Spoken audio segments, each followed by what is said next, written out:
선인장 호텔.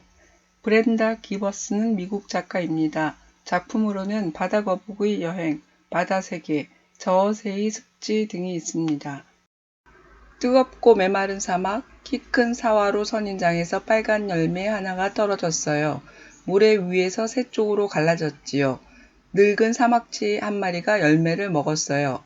수염에 붙었던 씨 하나가 팔로 버드나무 밑에 떨어졌어요.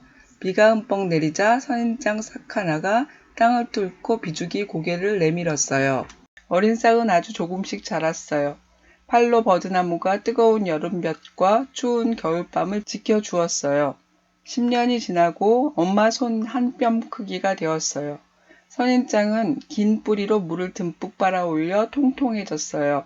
비가 오지 않을 때면 선인장은 몸속에 모아둔 물로 자랐어요. 그러면 통통했던 몸이 곧 홀쭉해졌지요. 25년이 지났습니다. 선인장은 이제 5살 어린이 키만 해요. 50년이 지났습니다. 선인장은 엄마 키 2배만큼 자라 늙은 팔로 버드나무 옆에 곧고 늠름하게 섰지요. 처음으로 노란 꽃을 꼭대기에 피웠답니다. 그때부터 해마다 봄이면 꽃을 피웠습니다. 새와 벌, 박쥐들이 꿀을 먹으러 끊임없이 모여들었지요. 꽃이 지고 열매가 달리자 도마뱀 무늬 딱따구리가 먹으러 왔다가 선인장에서 살기로 했습니다.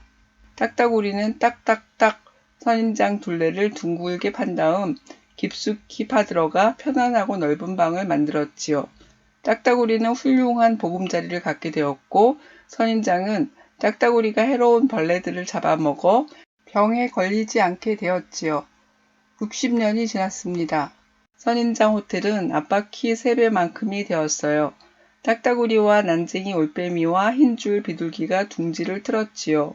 150년이 지나자 선인장에는 크고 작은 구멍들이 수없이 생겼지요. 이 거대한 선인장은 더 이상 자라지 않았어요. 아빠 키 10배나 되는 키에 가지는 7개가 뻗었습니다. 모두들 선인장 호텔에서 살고 싶어 했어요. 여기서 새들은 알을 낳고 사막쥐는 새끼를 길렀지요. 곤충도 박쥐도 이 호텔에서 삽니다. 200년이 지났습니다. 마침내 늙은 선인장 호텔이 거센 바람에 휩쓸려 모랫바닥에 쿵 하고 쓰러졌어요. 선인장 호텔 안에 살던 동물들은 다른 보금자리를 찾아 떠나갔어요. 지네와 전갈, 개미와 흰 개미들이 쓰러진 호텔의 새 손님이 되었지요. 여러 달이 더 지나자 선인장 호텔은 뼈대만 앙상하게 남았어요. 주위에는 온통 아주 조금씩 자라는 선인장 숲이 생겼습니다. 의미를 찾는 질문, 선인장. 식물에 관심을 갖고 하나씩 배워나가는 학생들에게 보다 효과적인 학습 방법은 비교하기입니다. 두 식물을 놓고 차이점과 유사점을 찾아봅니다. 선인장은 다른 식물과 차이가 큽니다. 선인장은 줄기가 두툼합니다. 잎처럼 보이지만 줄기입니다. 선인장에는 가시가 있습니다. 아이들은 자연스럽게 줄기가 두툼한 이유와 가시가 있는 이유를 알고 싶어 합니다. 선인장은 줄기에 물을 가득 품고 있어서 비가 오지 않아도 버틸 수 있습니다. 선인장에 있는 가시는 물을 뺏어가려는 동물로부터 물을 지킵니다. 선인장의 서식지인 사막 역시 다른 지형과 비교하며 특징을 배워갑니다. 선인장 중에서 미국과 멕시코 사막에 사는 사화로 선인장은 보통 150년 이상을 삽니다. 사막에 사는 야생동물의 먹이 공급원이자 서식지입니다. 질문입니다. 사화로 선인장의 열매에서 쏟아진 씨앗을 다른 곳으로 퍼뜨린 것은 누구였나요? 왜 씨앗이 팔로 버드나무 밑에 떨어진 게 정말 다행이었다고 말했나요? 사화로 씨앗에서 돋아난 싹의 모습은 어떻게 생겼나요? 우리 주변에서 볼 수 있는 강아지 풀이나 토끼 풀과 어떻게 다른가요? 선인장은 잎이 없습니다. 잎처럼 보이는 것은 줄기입니다. 잎이 없는 이유는 가을에 나뭇잎이 떨어지는 이유와 같습니다. 이유가 무엇일까요? 사화로 선인장의 꽃은 딱 하룻밤 피었다가 바로 져버립니다. 왜 하루만 피고 질까요? 도마뱀 무늬 딱따구리는 왜 선인장에서 살기로 했을까요? 선인장이 있어서 딱따구리에게 좋은 점은 무엇인가요? 딱따구리가 선인장 호텔에 있어서 선인장에게 좋은 점은 무엇인가요? 새들이 선인장에 둥지를 틀어 사나운 동물로부터 몸을 지킵니다. 선인장은 어떻게 사나운 동물로부터 새들을 보호할 수 있을까요? 선인장은 나무일까요? 왜 그런가요? 선인장 숲이라고 부르는 이유는 무엇일까요?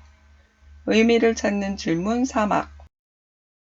선인장이 살고 있는 땅은 뜨겁고 메마른 사막입니다. 건조한 날이 오래 계속됩니다. 비가 많이 내리지 않기 때문입니다. 모래로 뒤덮여 있습니다. 사막과 초원을 비교하면 어디에서 차이가 일어나는지 쉽게 알 수 있습니다. 사화로 선인장이 살아가는 이야기를 보면서 사막에서 살아가는 동물들도 저절로 알게 됩니다. 생명체에 미치는 지형과 기후의 막강한 영향력을 확인합니다. 더불어 척박한 사막에서도 생명체들은 환경에 맞게 스스로를 변화시키며 적응해 살아갑니다. 생명의 위대함을 다시 한번 느낍니다. 질문입니다. 사화로 선인장은 어떤 곳에서 사나요? 사막쥐는 물을 어디서 마셨나요? 사화로 선인장이 있는 사막에는 어떤 동물들이 사나요?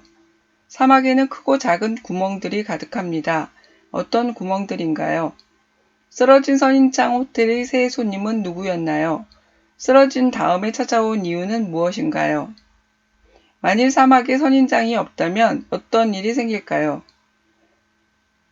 지금까지 브렌다 기버슨의 선인장 호텔을 살펴봤습니다. 선인장이 어떤 특징을 가진 식물이며 사막이란 지형의 특성이 무엇인지 알게 되었기를 바랍니다.